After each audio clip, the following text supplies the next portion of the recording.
So general ப்ரிகாஷனா நம்ம வந்து இது வரப்போகுது அப்படின்றது கன்ஃபார்ம் தெரியும்ல.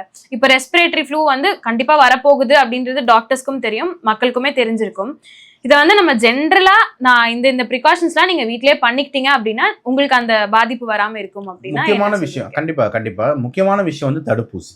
இதை இப்போ நிறைய பேர் போடுறது இல்லை. தடுப்பூசி போட்டால் ஹார்ட் அட்டாக் வந்துடும், தடுப்பூசி போட்டால் இது வந்துடும் அப்படின்னு சொல்லிட்டு மக்கள்கிட்ட தடுப்பூசி பற்றி ரொம்ப பெரிய பயம் இருக்குது. ஆனால் ஒரு வேக்சின் தான் வந்து அவங்கள காப்பாற்றுதுன்றது யாரும் புரிஞ்சுக்கிறது இல்லை. அவங்களே அவங்கள பற்றி கேள்வி கேட்டுக்கணும். ஒரு குழந்தை வந்து பிறக்குதுன்னா நீங்கள் வந்து சும்மா வச்சுக்கிட்டு இருக்கீங்களா, இல்லை குழந்தைங்களுக்கு ஒரு 100 தடுப்பூசி போடுறீங்களா? குழந்தைங்களுக்கு எத்தனை தடுப்பூசி போட்டுக்கிட்டு இருக்காங்க? பிறந்த உடனே ஓரல் போலியோ வேக்சின், போலியோ சொட்டு மருந்து, போலியோ இன்ஜெக்டபிள், இதை தாண்டி வந்து hepatitis B, mumps, measles, rubella, diphtheria, pertussis, tetanus அப்படின்னு சொல்லிட்டு லிஸ்ட் போயிட்டே இருக்கு. குழந்தைங்களோட வேக்சின் மட்டும் சொல்றேன். குழந்தைங்களுக்கு இவ்வளவு வேக்சின் போடுற நம்ம வயதான நம்மள ஒரு குழந்தைன்னு ஏன் உணர மாட்டேன்றாங்க? வயசாகும் போது நம்ம உடம்பு குழந்தை மாதிரி வந்துட்டு இம்யூனிட்டி டவுன் ஆகிடும். அப்போ ஈஸியாக அந்த 60 வயசு மேலே இருக்கிறவங்க பாதிக்கப்படுவாங்க. அப்படின்னு இருக்கும் போது வயதானவர்கள் தடுப்பூசி போடுறது ரொம்ப முக்கியம்.